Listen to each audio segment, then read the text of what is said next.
क्यों है? कुछ लोग काफी मोटिवेटेड होते हैं और कुछ काफी सुस्त होते हैं. ऐसा क्यों है? Because I think one of the major differences is because the self is developed.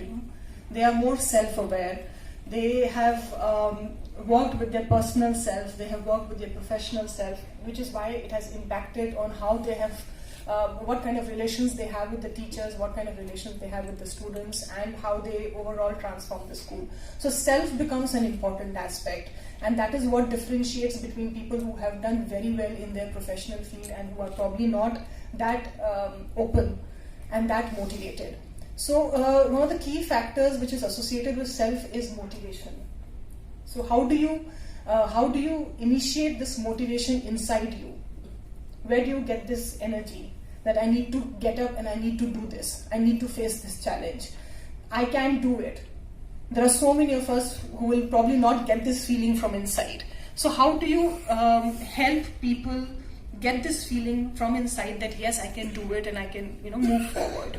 So I think that becomes a very critical point of developing self in our leadership curriculum, which is why we hold a lot of importance to self. So that is one thing. I would also give you, probably kind of suggest you certain tips on how you can develop yourself personally as well as professionally. I think that is something that you can take forward.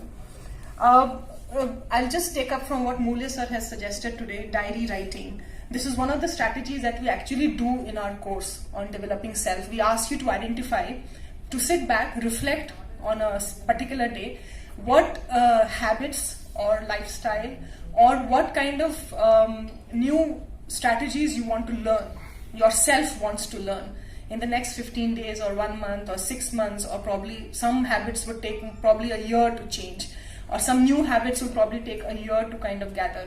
So you can maintain a diary for maybe 15 days or 1 month or how much ever you want to kind of work with the diary. And keep on noting points on like how you have behaved in a certain manner. For example, there are many school heads, when we do workshops, we get this feedback that I become angry very soon, and that is, I think, probably one of the reasons what I am also struggling with. So maybe short temper can be one of the aspect or one of the habit that you want to change in yourself. So be a little more aware that yes, first accept that yes, you are short tempered. And then how would you deal with it like every day?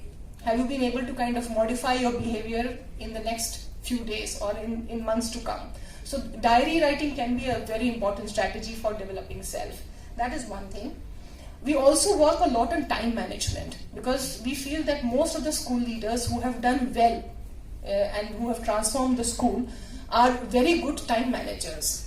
So do you prioritize your task? Do you prioritize your time? If you're able to do that, then yes, it will impact the school working, the school functioning, and you'll be able to transform your school. And one of the important aspects of time management is delegation.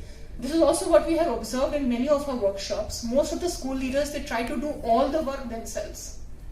Are you one of them? Just think about it. If you have a teaching staff, do you distribute the task? Or do you try to do everything yourself? No. So delegation is an important skill of time management, because delegation is not just distribution of tasks, but also in the process you're helping your teachers to learn new skills, learn new knowledge areas, learn new attitudes. So that becomes very important. So I would like you to carry forward the aspect of delegation, right?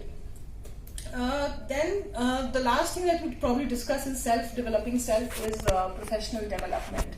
So like most of you are good communicators. Many of you can be good decision makers, and some of you are very good with ICT.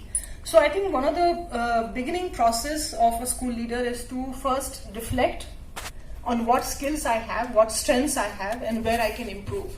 So this is probably what we would want you to take forward in your life when you go back to your school. Just assess yourself, where you are today, what kind of new knowledge you would want to require, what kind of new skills you would want to build on, and what kind of new attitudes you want to develop. So once you've assessed yourself, then you can look for different opportunities around you. For example, ICT, you want to become more ICT savvy. Which courses can you enroll? Can you do some internet surfing? Can you enroll some courses which are face-to-face? How can you develop your ICT skill?